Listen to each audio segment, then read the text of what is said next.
Mbote batata ba mama bandeko esengo ya koiba ite bozali ebele na bandako na bino pona kolanda émission na bino. Loba na yo cette émission sera présentée par moi, votre humble serviteur Ndiko Danou qui fout la monobila peuple. L'homme de Bosolopi Bosembo, l'homme de Bokomesa na les sel. Eliniki journaliste ou nzamba alandaka na lobaka na biso ki na bandi nzambe ya tiki. Misala na ye asala kana ba ange na ye parce que alobi bolanda mwana nanga bandi parce que le seul journaliste oya le barabo solo pe bosembo soko boyinde ko danu ke fula sala mukili na yo na yebi ke fanatique à vita andi magana jamais DSMP puis fanatique à mazimba andi magana vita te fanatique à Real andi magana pe ba sate c'est pour te dire que le kola yo linga andi ko danu ke fula te o sepela o ndima na o ka nyonso ngala sala rate mais moi na bosolo pe bosembo oyebi ke na le bara vérité heureusement bolinga ngai te me bolinga mingi boyo kama kambo na lobaka ndina zali ko senga na ndiko azali na salon kende ko bisa papa azali na chambre mama zana cuisine kende ko dano abandi boya na salon boyo ka les journalistes oya lobaka bosolo pe bosembo lelo na loba na yo ya mokola lelo nani akoloba loba na yo ya mokola lelo mutakoloba tozana mona mboka meglevu oya zali communicateur ya INR ya mona mboka Pascal Nimbo. Il est toujours à l'extérieur, en exil. Il a demandé à rentrer, le pouvoir a refusé. Non, déjà, quand a été pour un détournant, j'ai toujours demandé aux gens, parquet général Awaya Gombe, retrouver dans le secrétariat aucun dossier, il y a audition, bien un jugement Pascal Nimbo pour le détournement. Aucun, j'ai dit. Nabayi tout ce débat ou lobby. Je demande aux gens d'aller. Babenga on lever copie même yo citoyen normal so ko futi $30 na yo ba pesio. Mboka uzana bata passe pas aller rater mon mboka. Bato ba ya na dépenser bato ba ya na TV ba ya lobaka ba ya ko sara. Baza bato ba défendra miyibi. C'est supposé que miyibi ba yiba ramon à l'état ba pesa la pe bango. Parce que pour avoir le courage de venir défendre un détourneur, un voleur et laisser défendre moi nous azangi maya romela, ça dit tu as des intérêts. Merci Mwanamboka Menglevu une année déjà il a été député, il a été arrêté député, mais aujourd'hui il n'est plus député. Mwanamboka Mike Mukeba il est en prison a sali une année sans jugement, sans condamnation à sa prison. Est-ce qu'aujourd'hui Mukeba il est là où il est, il peut dire vivre l'état des droits dans la République démocratique du Congo? Une année, un jour enlevé, une année, un jour, une année en prison, un jour ça finira. Et on s'élèvera, on va continuer le combat pour libérer le Congo. Ce qui arrive à Mukeba, ça peut arriver à tout le monde parmi nous.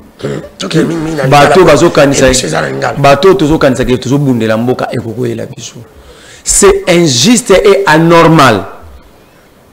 Moi je dis aux gens, on va défendre.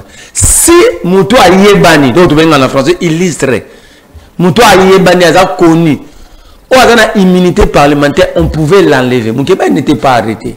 Il a été enlevé. Enlevé parce que la loi interdit l'interpellation d'ailleurs, pas l'arrestation. D'abord l'interpellation, la loi l'interdit le dimanche. Parce que ça à l'encontre de la Constitution. Constitution et lobby, moto nyonso ba bengisi pas bazouzi. Faut pas être ça mbala moko motif ya bo bengisi wana. C'est différent là où tout le monde a dit dimanche. Là, il y avait flagrance, il y avait un coup d'état. Faut pas qu'un bino va garder bino quelque part, va maîtriser bino. Lobby ba luka ba la banquette ba sambisa bino. Ce n'était pas pour ba lo bondeni kasi lobby dimanche. Sauf un criminel au ba luka na mandat d'amener ou au diaba agent bazala qui na recherche naïe, on peut le prendre n'importe quel moment même un dimanche, mais on va le garder à garde à vie. Si balto ba compétence au sambisa boya. Mais le cas à Mukeba est différent. Le cas de Negodano est différent. Vous êtes différent. Peter est différent. Nous, il faut nous inviter. Toye qu'on se présente. Boyoki biso, bozongi si biso, timo bomola que vous avez tous les éléments. Ou sengake et bolongola. Tout le niveau interprété comme arrestation. Mais Mukeba a été enlevé. Un dimanche, pas le matin. à 18h45 devant ses enfants. Et il y a Somo. Et ça que Balati c'est Kagoul. Liboso ya bana. Moi, je suis ma papa. Les policiers sont entre guillemets et les agents ont besoin de Munduki. Bachan et Lungia, moi, je suis mineur. Bachan et Lungia mineur. Mais aujourd'hui, où en sommes-nous? Aucune vidéo, j'ai dit bien, aucune vidéo atteste que Moukébaï avait incité à la haine tribale. C'est ça d'abord la difficulté de Bosomon Bazouzi Baro Sambi. Parce que l'avocat va dire que c'est une mission. Ça dit que c'est une mission. Pour moi, on a dit que c'est une mission. Ça dit que c'est une mission. Qu'est-ce qui empêche à la justice de brandir ces morceaux où Moukeba est incité à la haine tribale? C'est ça la question. Ça veut dire que c'est une mission pour comme preuve matérielle pour manine extrait la mission. Mais les lots ni na parquet ni na casier judiciaire ni bantu ba levaye ni tribunal wazal les lots ba la capacité de relaxer vidéo ou Moukeba exactement ce qu'on incité à la haine tribale. Ça c'est un de deux. Na tout na rabazouzi na biso c'est quoi l'incitation à la haine tribale? Et l'on connaît ni ba ba incitation à la haine tribale. Incitation à la haine tribale de Godanou, yoza moto à Grand Bandundu, yoko qui octobre d'infraction incitation à haine tribale contre Bandegoya Bandundu. Oui, parce que Moukeba est Kassaye, on a parlé du Kassaye. Non, ça veut dire l'incitation à la haine tribale est définie comme un individu qui incite les gens de la même tribu que y est, battre le mélambato ya tribu Moussoussou. Or, Moukeba est 100% Kassaye de mère et de père. Comment il peut inciter à la haine tribale contre les Kassaye? Je veux une définition du procureur et à présider à la chambre à la cour d'appel. Aujourd'hui, on appelle ce comme Mboka. Tobi Token a débattu. Qui nous présente des choses. La vidéo où Moukeba incite à la haine tribale et va définir devant Mboka Mobimba. N'a droit comme un français normal. Un tribal les anines. Merci, mon ami. Moutou a dit incité à un tribal, Moutou a dit à tribu, on a dit à d'autres dans Batounaï. Bah conflit autre bah conflit communautaire. Communauté contre communauté, tribu contre tribu. Comment Moukeba est Kassayen peut inciter à la haine tribale contre les Kassayen? Et aujourd'hui Moukeba est malade. Bah tout va y Moukeba qui est dans la prison à Belaraté. Moukeba a ça la rabama, il a gaz, il torture, il a la tête demain il est fort. Mais le Moukeba est malade. Mettez la film. Moukeba est au tribunal assis. Le médecin directeur est à prison. Témoigne que c'est prévenu est malade. Bakoti ici demande la liberté provisoire parce qu'il est malade. Et ça l'unique raison de Godanou au barreau même de liberté provisoire. Et ça qu'elle soit santé. C'est un cas social. Et ça qu'elle soit humanisme. À la limite de ce qui va souci la demande c'est une rencontre expertise bon total est-ce qu'à constitue bien ce bon même elle obine maman et bon lettre procureur et en haut tout bon même la clinique universitaire ton la quinoise dans lettre il y a pour demande à justice mais quel est le mécanisme où les éléments où la juge va dans la possession pour pas rejeter demande d'ana sur le banc? Donc, quand nous avons la liberté provisoire, il y a une mobilité, c'est topé, sauter, rejeté. Mais il faut attendre. Et c'est une question sanitaire. Et aux dernières nouvelles, cette décision était motivée par les juges de la Cour constitutionnelle. Le juge de la Cour constitutionnelle a dit, le juge de la Cour constitutionnelle, il a dit que la liberté provisoire est ce qui ôte la hiérarchie lobby. C'est pour te dire que l'arrestation Moukeba, ça ne dépend même pas de non. Ça ne dépend pas des juges. Les juges sont dans la poche des individus. Merci, et les lots, vous envoyez les émissaires négocier Moukeba comme un agneau sacré. Merci, Mme Mboka, Meglez-vous. Mme Mboka, Meglez-vous. Ça n'a pas souci. Ngai na lobaki mkono oyamba ufuna tuna. Bandeko balobi cardinal Mbongo akende ko négocier à Bangui prison. Kokota na ina tata mokonje ko le balobi a négocier. Non, non, non, c'est faux. C'est vrai. C'est faux. Te démontrer qu'il n'avait été andonios. Te démontrer l'accord de Latran. L'accord de Latran date de 1925 sous mémoire dans bonne pardon.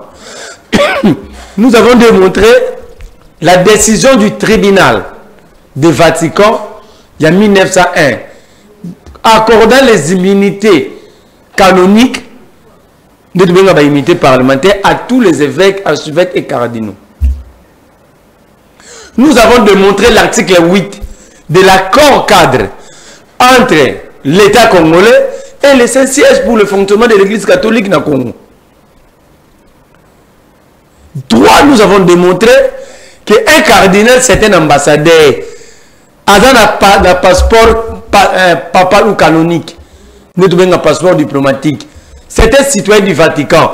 C'est pourquoi à l'époque de Mobutu, à défaut d'arrêter cardinal Maloula, parce qu'il dérange, Mobutu a estimé qu'il a dérangé le régime, il a refoulé à Kendara Vatican. 1980. N'était-ce pas de comprendre. Donc, il n'y avait aucun élément au Baroque en la cardinal. Mais on dit que le cardinal a bangui. Non, le cardinal c'est un pasteur. Cardinal, alors ça est la Bible, il est à la recherche des brebis perdues. Comment pouvez-vous empêcher un cardinal, un pasteur à terre à Batouba Bongo la mitema? Cela veut dire qu'il y a un côté à Tata Mokonjokole. À terre, à terre à Batounioso. On a beaucoup d'années à Oteyama. Et le cardinal, c'est sa mission. Il va aller demander pardon pour avoir fait quoi? Pour avoir dit n'importe quoi, sans preuve. C'est quoi au Batouba n'importe quoi zanine? So yambi bon tout le monde n'importe quoi zanine. Bateau balobi cardinal ba n'importe quoi, ce sont des gens au Batamboula batigi cerveau nandako. Cardinal alobaki exactement boy. Tout le monde encourager bateau aussi mamindu quitter parce que personne ne peut encourager. Tout le monde d'accord au bateau va ça la rébellion.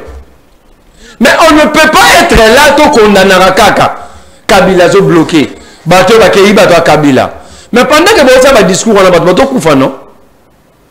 Cardinal alobi boyi, faut to yeba, to se remettre en cause. Tout le monde yeba, toujours condamner baron acte ba poser.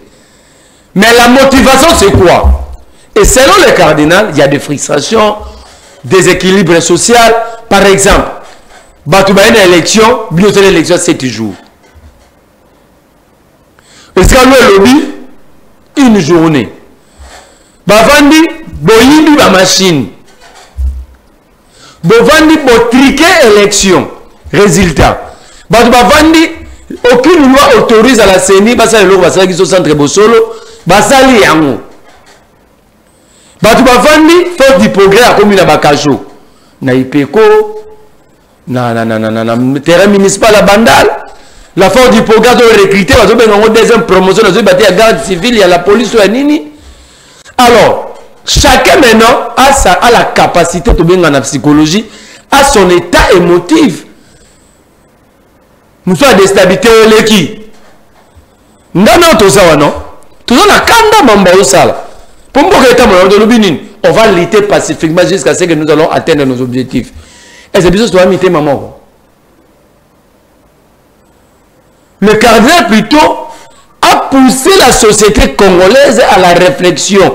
Tu vois, ni nezo sala ke mboka na vete ambolate, ni nezo sala batu ba kenda kosimba minduki, ni nezo sala batu mususu.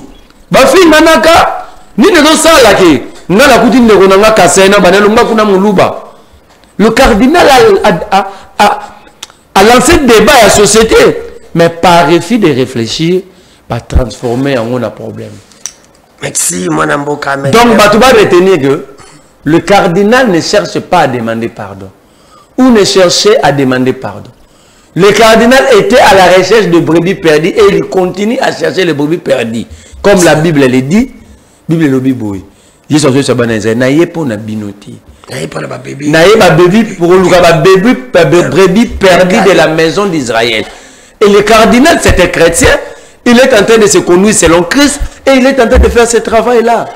Merci, mon mboka, Meglevu, Valobi, Cardinal, la Bangite, Azala, Inaeko, le Kababrebi, perdu, Banaba Israël, Babungaki. C'est pour te dire que c'est que Bungaki, Cardinal, la Kolokayo, Azong Saonanzela, et le Bimon Mboka, Meglevu.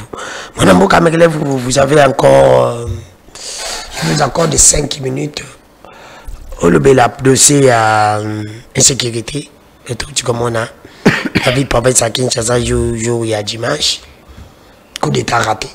Est-ce aujourd'hui, coup d'état raté dans le quartier du Congo, c'est là et qu'on coupe sa biso encore, maïle, où il est qu'est-ce que sécurité en Boka biso, ils allaient dans faible photo améliorer, ou elle est qu'est-ce que tata Mokonjikolo, aïe bandini kofanda na ba collaborateur na trajet ils allaient tout autour na bango na union sacrée. Vous avez 5 minutes. Ndogodano, merci. Comme la ville est calme. Mais la ville elle est très... La ville est calme parce que vous avez étouffé, entre guillemets, tentative à coup d'État, ou la ville est calme parce que vous avez réussi à mettre sur place l'insécurité zéro. C'est ça la question. Qui va répondre? Parce qu'au-delà, il y a autre vivant dimanche, nous vivons dans l'insécurité chaque jour. Ah oui, là nous les savons. Koulouna, insécurité routière, insécurité environnementale, insécurité éducationnelle, insécurité sanitaire, insécurité routière. Nous vivons beaucoup de formes d'insécurité. Alors, quand on dit la ville est calme, parce que nous avons résolu le problème d'insécurité à tous les niveaux, ou même à 40 ou 50%, ou parce qu'il y a eu un événement où ici la Gimbalamoro. Ça, n'a pas que le bataillon sacré tout baroya tout na bango va répondre. Yami Balé. Ce qui s'est passé dimanche, je ne suis pas expert autour à travers la service, c'était pour donner la profondeur, mais les éléments à notre possession de Moni, ça nous pousse à dire que, un, on doit repenser notre système de sécurité, parce que selon Eliezer Tamboué, Batouana, Baoutagi, Kenya, Bakiti, na Brazzaville, ils ont traversé. Donc, et la sécurité, les services de sécurité à Brazzaville, et les services de sécurité à Ngamoyo, ils ont failli. Parce que ce sont des frontières. Comment va te les frontières na Mindou qui n'a pas tenu? Pour me redonner sur le Brazzaville, on va checker tes bakoli na Union. Mais comment on va checker ni na Brazzaville selon Eliezer, ni on va checker bakoli. Mais entre-temps, je demande aux services d'interpeller Eliezer. On n'a jamais interpellé Eliezer, c'est pas... Donc on doit si on ne l'interpelle pas, nous allons conclure qu'il n'y avait pas eu tentative de coup d'État. Il y a eu théâtralisation. Parce que Eliezer dit, il donne l'itinérance. Aïe Baoutagi Kenya, Bakomi na Brazzaville, traverser na Kinshasa, vivre na Kinshasa 3 mois. Il a tous les éléments. Il a dit où? À Zouangouapi. Mais si j'avoue, la recherche était. Moi, je n'ai pas le droit de poser la question Eliezer à Zouangouapi. C'est pourquoi je demande au service pour approfondissement des données. Et pour bien établir les responsabilités, il faut que Eliezer soit attendu. Dans le bika bongo. Mais Eliezer a le but de jeune a peu perdu. Abadi ba jeune a peu perdu. Alors bien Eliezer ba jeune a peu. L'émission est en ligne. Alors bien on a Top Congo, alors bien on a chaîne naï. Alors que cela va se babi bazali bande ba jeune ya Congo central. Voilà, on n'a aucun document officiel. Il y a officiel. Eh bien, Eliezer a possible sur les éléments. Moi, je prends les éléments et Eliezer Azad ne porte. Je ne confirme pas. Eliezer Azad ne porte qui est député national. Il y a union sacrée. Il y a union sacrée et puis on connaît le rôle que Eliezer a joué en régime. Azaraoni. Hein? Azaraoni. Mais pas tout le monde que Eliezer a l'obraillé. Il conseille le président de la République, il a invité un mécanisme, mais il n'a secteur ni. A conseillé à Mokonzamboka. Maintenant, il a conseillé Mokonzamboka qui a l'ongla batutu pembeni na ye. Ou à Kangaba, conseiller le président Bandoki. Alors, il dit, non seulement qu'il y a des itinérances na bango, ayebi tabasa na Kinshasa, mais ayebi peut avoir une identité na bango. C'est ça qu'on comprend. Nous comprenons. Ayebi identité, baza n'a peu perdu. Donc maintenant, il doit aider les services à identifier. Va identifier chez Nouana, parce que lui au moins il a les informations, c'est que les services n'en ont pas.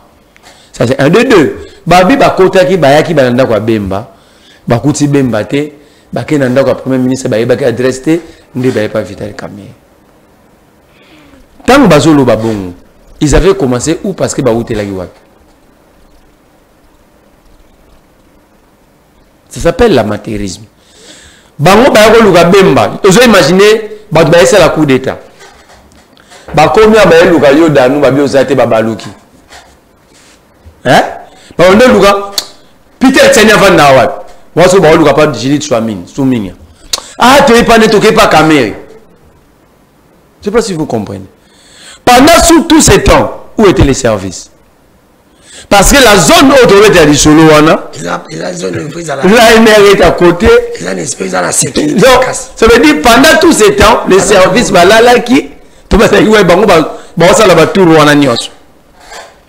Et bah pas Vital Kamerhe après faire tourner la ville, bah ça une heure d'activité. Maintenant là où ça devient compliqué. Madame Kamerhe donc ami d'Achati Kamerhe dit tant ba koti ba bandi cause c'est l'échange ba tir na ba garde na biso ba bomi de garde corps que j'ai na présenté ba condoléances na ba famille na bango pe na lobi pe à l'air âme surtout moko za na yebi Jacques mon akal fungula ba garde à Kamerhe pe ba neutraliser moko mais ba toi là ba na kata lupango ba ça les tiges échange ba tir. Mais ces gens ont eu le temps de lui mettre le matériel pour mettre sa drone. Pendant qu'ils étaient en train de changer de tir.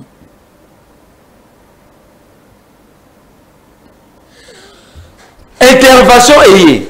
Mais intervention est poussée par on a parlé de la nation. Où étaient les barrières et a parlé de la nation? Où on a pas quoi la boutou de rouler dans facilement. Et ça la met heureusement la boutou. La barrière, toi, on est arrivé. Par contre, ça les vidéos, ils ont fait descendre les drapeaux de la République pour faire monter les drapeaux à Zaïre. Babimi. Et jusqu'aujourd'hui, Babimi, psychose dans la société, mais Batiki Bakinois, qui est 120 000 Kinois dans une marmite. Concert. Premier élément, on devait décréter un couvre-feu. La ville est calme, comment on va décréter un couvre-feu, papa? La ville est calme, la ville est tranquille. N'a pas conclu. Mais nous avons un élément. Deux, à ce moment-ci. Parce que nous avons Kaïka. Mais les airs à l'objet, il n'y a pas d'aéroport en Gilles. Nous avons un aéroport en Gilles, ça veut dire qu'il y avait d'autres quelque part dans la périphérique. Alors, ça, on va faire des boyaux. Je vais dire les airs. Je crois que les airs. Tu as un service que tu vas bien. Parce que, le ban et tant que député, il fallait que même les gens député donc, pour dire que les événements les Kiawa et côté n'a compte quand il Mamboto vivant. Constitution est bloquée. Tata Cardinal est bloqué. Toro Kabila bilan na Covid-19. Toro Kabila bilan na guerre Ukraine. Merci mon Amboka, nous sommes en direct à Kinshasa, qui est la capitale de la République démocratique du Congo. C'est votre émission. Lobanayo, dans la présentation, c'est bien moi, votre humble serviteur, Ndekodanou qui vous là, Ndekodanou qui vous là. Toujours là, quand je vous dis que Ndekodanou qui vous la double casquette, Ndekodanou qui vous là est journaliste, et il est aussi analyste politique. C'est là où je reste journaliste. Je vous ai toujours dit, il ne faut pas me juger. Quand vous me voyez là-bas, on m'appelle comme Congolais qui donne son opinion. Ici, je reste journaliste où je respecte les faits sont sacrés, les commentaires sont libres. Les journalistes aussi peuvent commenter. Maintenant, je vais commenter. Enfin, maintenant, les journalistes aussi peuvent commenter. Je peux aussi donner mon point de vue. Les amis qui sont personnellement s'impliquer dans le dossier Oyo, ils allaient dans l'Assemblée provinciale à Kinshasa. Ils allaient entre moi Mboka, Séverine Moliba, na Clovis Saba. Nous avons la confusion, ils allaient au Salema. Nous avons un conseil d'État, ils allaient dans des arrêts. Non, ils ont des arrêtés. Ils ont des arrêtés pour sol les alliés. Moi, je Claudie Samba à Samba na 2 personnes. À Samba na 2 personnes. Premier arrêt à Longa qui moto ya Samba Guinaye. Ils ont 2 candidats députés. Oh, ils ont Guinaye na Conseil d'État. Clovis Samba à Samba na premier député. Clovis Samba à Longa. Ils ont qui arrêt à Liboso. Deuxième arrêt, ils ont qui y a Sévéry Moliba. Député à ACP. Oh, il y a Longuier. Conseil d'État s'est notifié à Tilelo. Cette dame a zongate, azate. Cette dame a sejagate. Et comme il date pour valider mandat, et comme il lobby. Non. Bon, tu as un sabiso. Nala le bagaboso le peu bosomu. Il y a un wishu roche na katwala. Oh, makamo ya nyosa, makamo ya nyosa qui est allé loin à Mbokate. Et allé me bloquer à Mbokate. Et tel me comme Mbokate. Mbokango na le bagazo mo bati makala na chasse batikili pa Montakala. Confusion. Bozi élection à Congo Central annulé, bravo. Et ça là quand même Bozi ba sénateur Boutiki. Élection à Congo Central, il y a Kinshasa, il y a Lola ba Frizala annulé. Ce qui bozaki na bosolo. Nango senga na tata mokonzikolo, nous voulons tout le monde à cette dame. Si réellement la loi existe, cette dame Sévérine Molipa, il faut que nous donne Eli Ansele. On est où là? Après, vous voyez que le état de droit, il y a foi sur l'état de droit, il y a la Mboka. Merci. Nous avons le banabostolo pe bosimbo. Cameraman, balancez bien une image ya. Voilà, vous avez comme on a les Babylone ko oyo mwana Mboka. Jatini Ngobila commandant qui pour la ville province à Kinshasa. Ici, comment qui passe à Kosenga na Batuba. Oh, il va me quitter ici. Voilà, le bina mwana Mboka. Comment on est sur les députés, on a élu à Kinshasa gouverneur.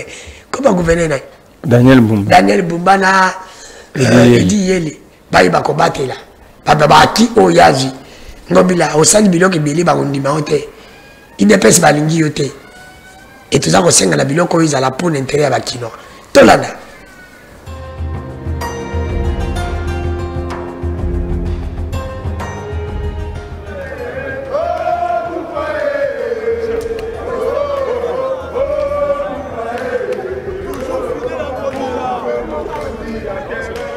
Le gouverneur de la ville de Kinshasa, Gentini Ngobila Mbaka, a réceptionné mercredi 15 mai 2024 dans la concession de TP Alimete Funa un lot de plus de 200 engins d'assainissement bloqués à la douane pendant près de 2 mois en provenance de Turquie où ils sont fabriqués sur mesure conformément aux dimensions des rues et ruelles de Kinshasa. Ces nouveaux engins vont permettre à l'entreprise Al Bayrak d'accélérer le nettoyage des rues de la ville ainsi que l'évacuation des déchets. Face à la presse, l'autorité urbaine a souligné que ces engins sont le fruit de partenariats entre la ville de Kinshasa et la société Al Bayrak qui a commencé depuis presque 4 ans. Le gouverneur Ngobila s'est dit heureux de voir ces engins arriver dans la capitale congolaise en dépit des nombreuses difficultés.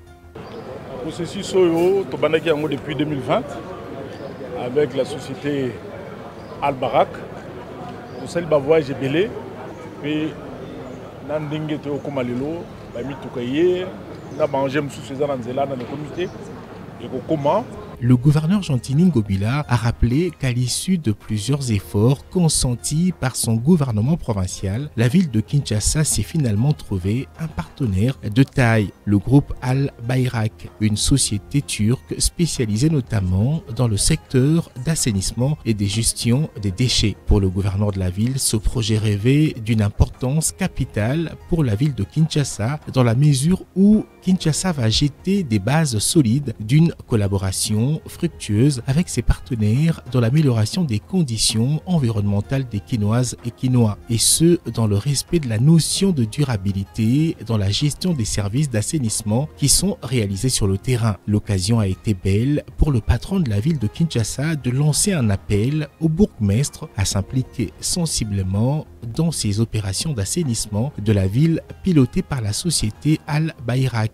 Dans la même optique, il a invité la population quinoise à adopter un comportement éco-citoyen en vue d'accompagner ce projet, notamment dans sa phase opérationnelle. L'objectif étant de faire rayonner et briller toutes les communes de la capitale d'un nouvel éclat. Pour rappel, la ville de Kinshasa avait déjà disponibilisé au profit de la société Al-Bayrak le garage TP situé à la première rue Limete Funa avec un hangar principal comportant 3 parties pour l'administration, la technique, l'atelier avec salle de tôlerie et salle de peinture ainsi que la loge des travailleurs. Le tout sur une surface de 2214,72 mètres carrés. Une grande partie est comme à Luanda, une partie Moussoussou, grande aussi, et comme à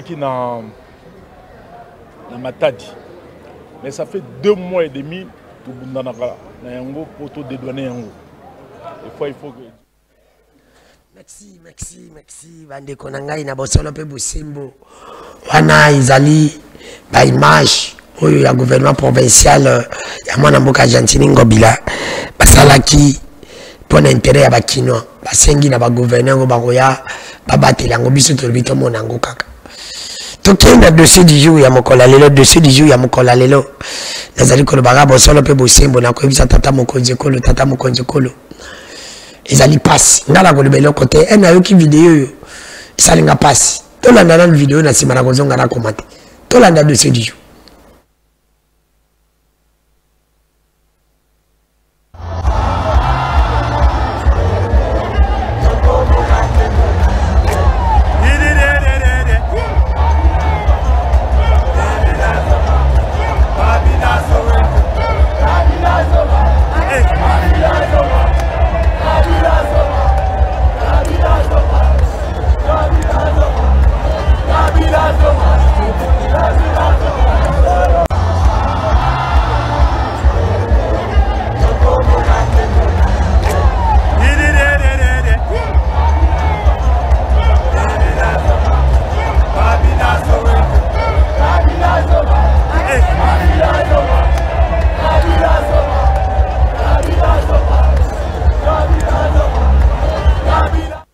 Merci, Tata Mokonzi Kolo. Nazali ko yibisa Tata Mokonzi Kolo, ça fait très mal à mon vidéo. Et dans mon vidéo, Tata Mokonzi Kolo, si va collaborer, va ko yibisa te peuple bailler régime na yo. Peuple bailler régime na yo. Ce que mon peuple comme ko senga, même mutoto mona ki mal. Muto batu nyonso ba bayaki Kabila. To bayi Kabila kende passe, mais batu comme senga ke Kabila zonga. Si tes collaborateurs ne te disent pas, les gens sont fatigués.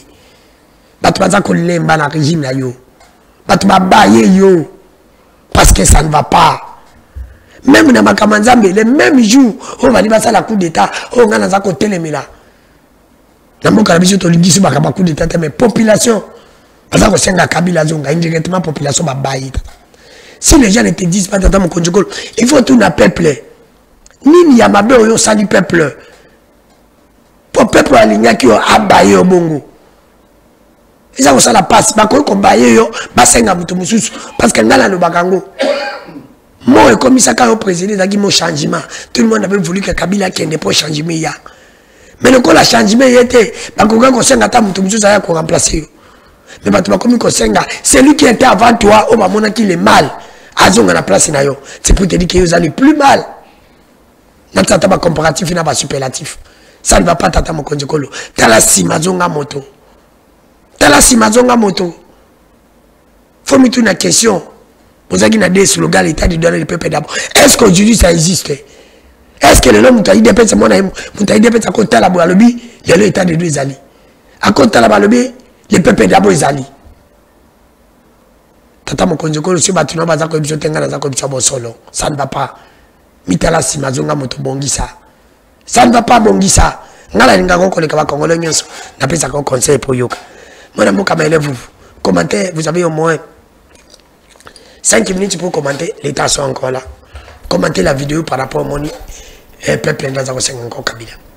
Non, moi je vais dire, c'est ça la preuve de l'échec à régime. Parce que Kabila, et l'église catholique, et le peuple, d'ailleurs nous avons perdu beaucoup de personnes, Barosi Mukendi, Thérèse Kapangala, Hussein Ngandou, de bakomba ba linkulula ba musu ba bakomba aussi tété z belé so bantu aussi émission té to aussi émission bakomba aussi là té. C'était pas pour l'alternance, mais c'était pour l'alternative en termes de gestion. Mais l'alternative en été, par exemple, monter à Mounenenga na yoga sou Kabila Bunga. Il est monté 32 millions SNL. Voilà, depuis 18 ans, Kabila. À part là, tu yoga na masolo, qui battait à carré minier, battait mbongo na la jet, et qui na ba île vierge britannique, tu es bien montante. Mais à yoga penage 18 millions de procédure d'urgence. Si a des dommages à la société, il 600 millions. La société a fondé Congo. Les avocats qui ont représenté Congo, mais il faut 600 millions de dommages à intérêt. Dans le monde, si tu sais que des dommages à Mouibi, donc il faut passer mon temps à Banzela, à Ibi, il y a un Maïka Sengo, Bazana Nicolas Gazadi, à Maïka Sengo Mambasala. Sous musée.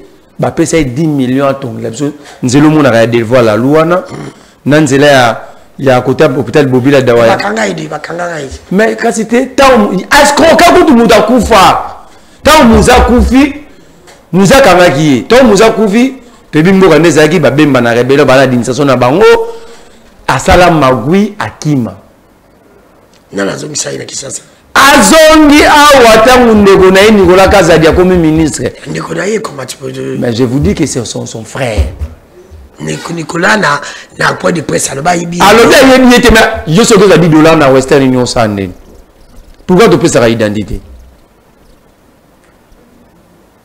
Bon comme on combo le mabata na chance ya bambati na la transfert dans ce pesa. Parce que si $100 na Western ba opé muté pour danu ba lobosa ni uwana ya suka. Mais bon, 80 millions de billets, tout le monde sérieux. À qui la faute dans tout ça? Mais le régime. Nicolas Kazadi a dédommagé Moutouana 27 millions. Il a dédommagé point. Ote Bakama qui est arbitrairement. Mais Moutouana, par exemple, ça 10 millions, la monsieur a un musée. Mais il a dédommagé 27 millions dans un faux procès. Et ça l'a appelé à l'étranger. Quand le mouton Nicolas Kazadi a dédommagé 27 millions, il y a Nicolas Kazadi a payé 80 millions de forage. Nicolas Kazadi a arrêté, le peuple a raison, avec 18 millions de dollars, il y a mis tout cas, il y a un ambassadeur, il y a payé ça. L'équinaïe. Comment les Jacques Kazadi, c'est son frère propre, même père, même mère. C'est pour cela que Kizaka Gozamuta année, parce que Marambolo Barazal est prévu. Nabi Nayoa. Je t'envoie un document. Nabi, je t'envoie un document. C'est pas Kizaranaï. Je suis un politique, je dois faire des enquêtes. Comment est-ce que je veux être en débat là-bas pour gérer son ébi Mamboé les cas? La pomme personnelle de Nicolas Kazadi. Personnel, oui. Pourquoi? Bon, on a un problème. Mais si tu de ces analyses en justice, non, mais justement, nous poussons la justice à aller vite. Parce que pour nous enlever Moukeba il était aussi député comme Nicolas Kazadi. Pour le Peter Tiani Awa, même un colonel s'était déplacé pour venir arrêter un simple citoyen, le roi Peter Tiani. Où sont tous ces gens-là pour arrêter Nicolas Kazadi? Parce que respecter procédure, il n'est pas comme toi. Ah, donc Peter Tiani n'est pas un citoyen. Peter Tiani est un journaliste. Ah, la citoyenneté. Il était député comme lui. Je prends le cas. Par rapport à Nicolas député national. Il était député vrai ou faux? Il était député. Il avait des immunités parlementaires vrai ou faux? Il était encore député de l'opposition, il faut le dire. Ah, ça, Nicolas a député. Nicolas a député, il y a Union Sacrée. PAI de PES. PAI de PES. Parce qu'en fait, il est aussi ministre des Finances, il ne faut pas dire. Ce n'est pas une question d'acharnement. Je vais répondre une fois pour toutes. La question. Au bon, la loi sur la passation des marchés publics, la loi, l'article 44, na 45, il y a la loi sur la passation des marchés publics. Et le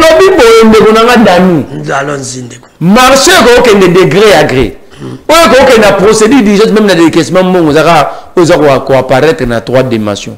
Première dimension. Première dimension, dans le matériel et fourniture armée. Là, nous les savons très bien parce que... Deuxième dimension, bah, ma renvoi sécurité. Troisième dimension, bah, intérêt stratégique il y a l'État. Si, bah, tu as 4. Intérêt stratégique à l'État, par exemple, le Bovan de Mou, le BT Katirou de Matad.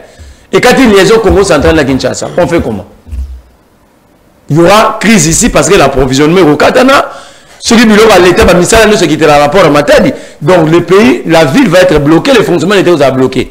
On contourne la loi, on a en urgence, après une société Mogo, en procédure de gré à gré, tant qu'on va exécuter pour la rapidité, qu'on régularise ce qu'on a document. Les deux choses comprennent. Est-ce que le forage est contre la bloc à la Missato? Est-ce que l'empadaire est contre la bloc à la Missato? Est-ce que Mitouga est ambassadeur ou bloc à la Missato? À qui la faute dans tout ça, mon ami Kamere? À qui la faute dans tout ça?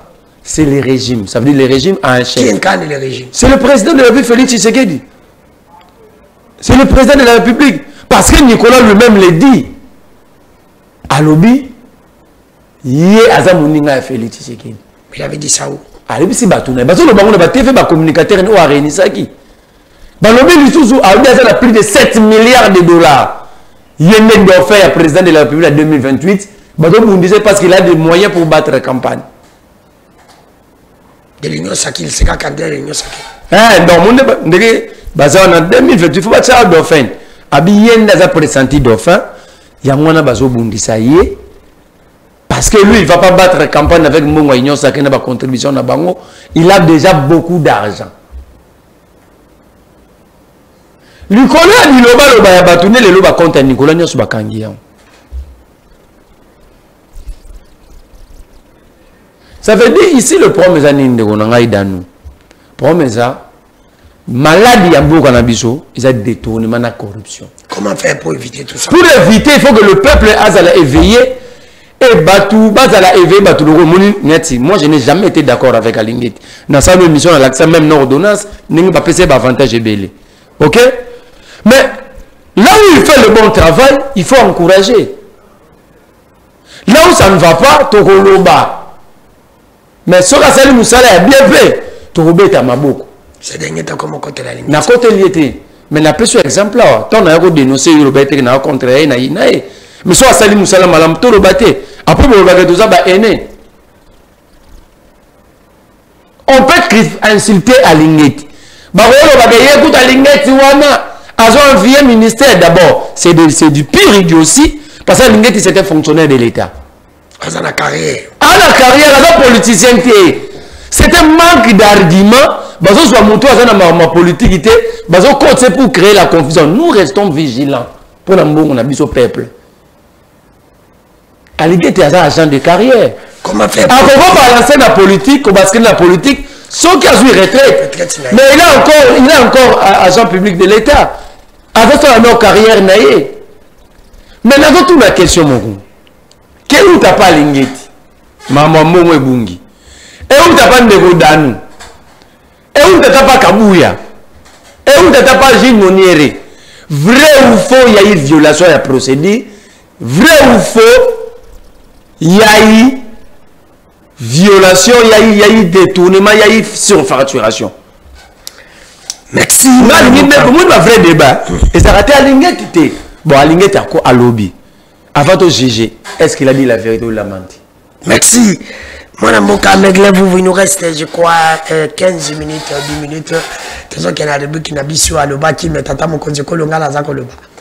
Na il a l'oba à makambo boyoka. Tata mon konjekolo. Ils allaient de tout mais ils allaient réalité. Nayoki awa. Nayoki. Batembongo. Tata mon konjekolo batembongo. Belé. On est en train de donner aux jeunes. Parce qu'on nous kabanda soit disait à Lingeti. Parce qu'on nous kabilo comme à Lingeti nyon so baya ça on a TV. Na mikolo mizali koya je connais quelqu'un. Quelques-uns va pesi bambongo. Yo kutolobi wana. Na lobi je connais quelques-uns oyo ba uti ko pesa bambongo mikolo. Na lobi faut payer à longa wana. Tata mokonjekolo moi je l'ai dit. Ngala le baraboso le petit mo ebisi ko bidami ke vous là à côté la rabatona yepo bazaba tama inombe j'accepte je suis tribal. Parce que vous là vous êtes aussi tribal. Moi je l'ai dit. Yazolo bango, atembongo, koluka bandako ya Lingeti kolunga partout place akendaka tata mokonzi kolo pona to sisa ki muyibo yo faut pesa Lingeti mpi faut na deuxième mandat na yo fongola ina pa ka pesa pe na coup de compte baza la bomi bale bakendaka bomi bale bakanga ba miyibi basilite pe bazo ya bazo bota maye bazo nomi ba ministre gouvernement ko ba miyibi misi basika ba kobota ma o baza ba mpiake baza ba piéton baza ba locataire ba koninga pe ba koma ba millionnaire les seuls moyens ya ko compter bango Tchad IGF Tchad wana na coup de compte bakanga bango pe faut ko mi batela Lingeti bakse ba sode belé pe makambo batu bako yela oh asombi boy oh asali boy kolanda wana teza no koteza ba miyibi po bakangi bango muyibi ndavunda ka muninga ni muyibi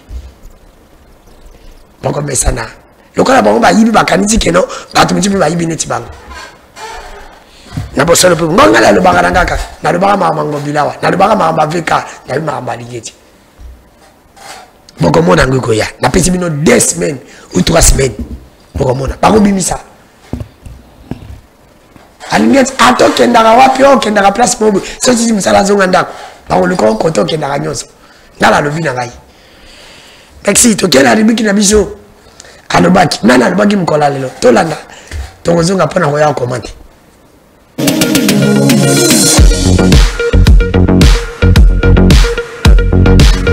Je continuerai parce que j'y crois à entretenir les meilleures relations avec l'Église en général et l'Église catholique en particulier. Je ne lésinerai sur aucun moyen pour aider cette institution qui nous est si chère et qui est si chère à mon cœur, pour qu'elle se solidifie et qu'elle reprenne son combat que nous avons toujours admiré, le combat qui a fait de nous aujourd'hui des hommes et des femmes éduqués, remplis de valeurs. Oui, c'est grâce à cette Église que je veux revoir, prendre le devant pour nous aider à relever ce Congo qui est malheureusement terrassé à cause des antivaleurs telles que la corruption, telles que le tribalisme, telles que le séparatisme, telles que l'impunité, et j'en passe. Je sais que je peux compter sur vous et sur Dieu pour que cela demeure et soit toujours permanent, c'est-à-dire une relation excellente entre l'Église catholique et l'État.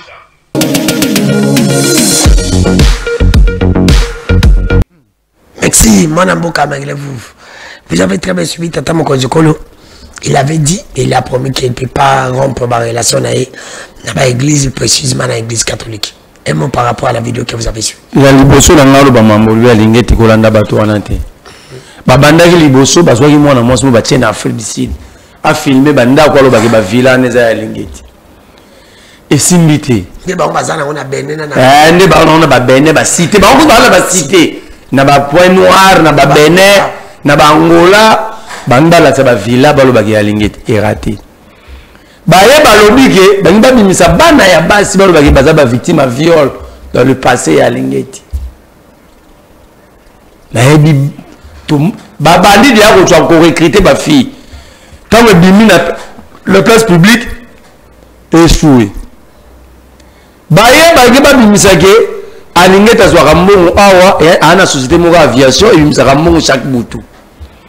Société en cause c'est là exacté. Parce que babe otina mambo ya M23. Ote yekutu mbongo na e bimaka vie ya ba rébellion. Do ba rebelle ne bakimisa kambongo alingeti. Mais comment mutu moko wana ana ba villa na Afrique bolaxate. Ana ba fille ya viola. Bandaka la viola qui était reconnu dans mambo ya papa Tito. Moi et c'est ce que j'ai admiré dans l'analyse na yo. On doit donner à Alingeti parce que aussi la justice fait mal à Alingeti.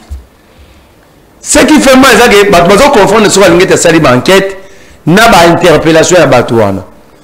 Or lorsque Alingeti dans l'UGF, à ça la banquette à kendara na on justice il y a quand raté il y a ben ça moudé pas sambisa pour que justice approfondir banquette et puis a ben ça ba hauteur le la justice a ça la yango pénalité parce que le président moi ben c'est maladie kabou ya lobby il y a sa influence la justice par exemple ça mis touro bazwagi moi je préfère l'option soulevée par yo ba pesa IGF capacité ya ba parquet ba créer le parquet na yi ba tiens en collaboration na Cour des comptes pour que la partie la parquet d'avoir parquet national financier mais ba parquet national financier à Paris là on te ba sali banquette ba trouver go yibagi ok n'est pas procureur général ils ont ma finance ok na parquet financier ça va résoudre beaucoup de problèmes bamidi ba obangate parce que la justice est malade ata lignette à lobby souka na ngota mais pas procureur mon magistrat mo roboué ba pesi magistrat mon ça nini et sili mais la vidéo lobby je comprends moi j'ai déjà compris tout ce qu'il dit tout ce qu'il a dit aujourd'hui sur mon balancer à Oloba il arrive à lapsus comment ça Oloba a bien monté mais c'est la même église qui est maltraitée insultée aujourd'hui par l'union sacrée qui représente l'église n'est-ce pas le Cholet ou Tembi la Cinco qui représente le pape ici en termes d'église catholique ce n'est pas les cardinals qui sont insultés matin midi soir n'est-ce pas Bango c'est ça le respect c'est ça vouloir entretenir de bonnes relations donc on ne peut pas vouloir une chose et son contraire. Félix Tshisekedi n'a jamais été vrai ni dans ses dits ni dans ses actes. On va finir. Qui bloque le gouvernement? Qui bloque le gouvernement, c'est le manque de leadership et d'une vision claire. Qui doit donner la vision? Et surtout, qu'on soit pouvoir sans être préparé. C'est ce qui bloque le pays. Comment ça? Deuxième mandat, ils ne sont pas prêts. Ils n'ont jamais été préparés, ni Tshisekedi, ni quelqu'un de l'Union sacrée. Ils n'ont jamais été préparés, tout le monde le sait. Ce n'est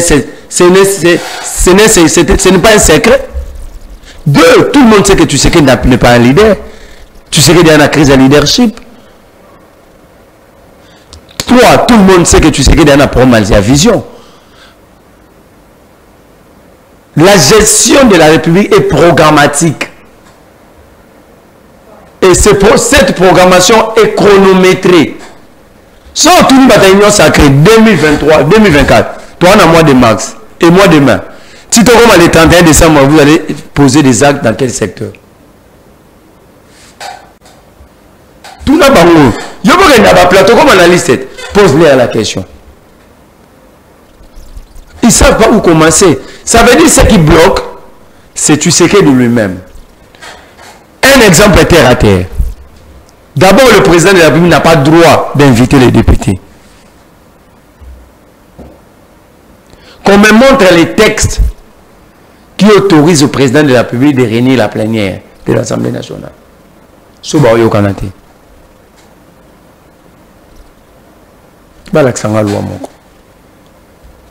Le président de la République collabore, au cas de crise, le président collabore avec les bureaux.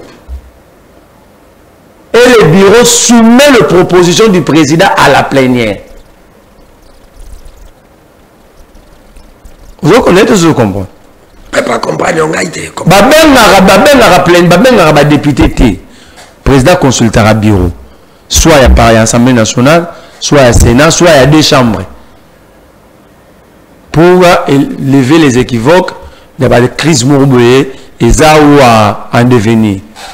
Et bango ba okenda ba résolution ba proposition président de la plénière pour que la plénière adopte et comme appliquer.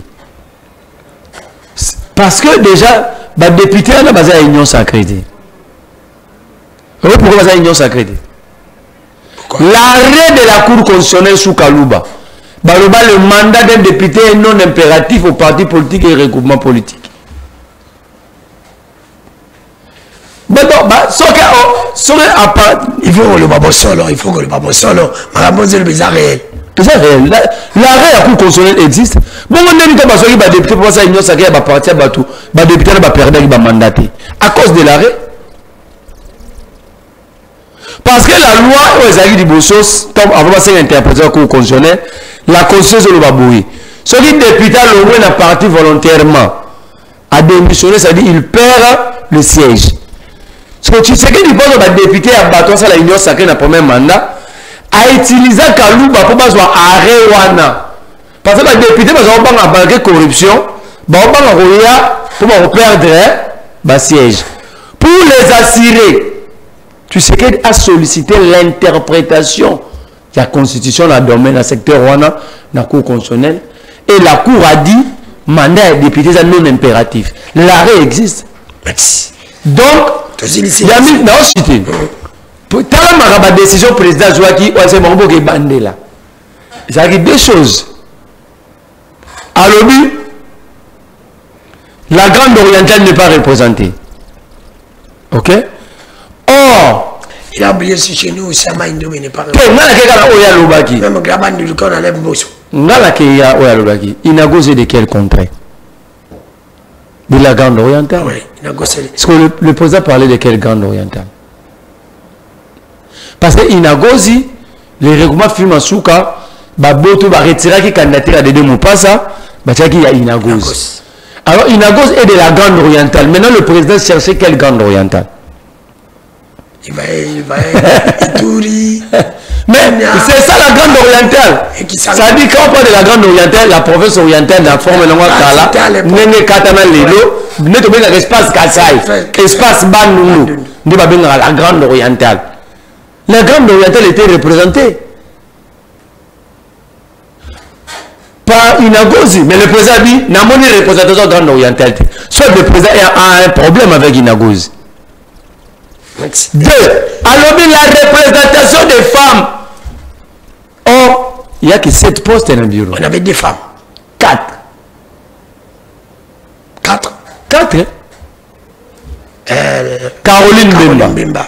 Inagosi. On a remplacé qui? Moi, je suis remplacé qui? Moi, Jean-Pierre Yambari Abati. Philomène. Non, maman, Dominique Mounomo, il a mis 4 femmes sur 7. Il cherchait quelle représentation?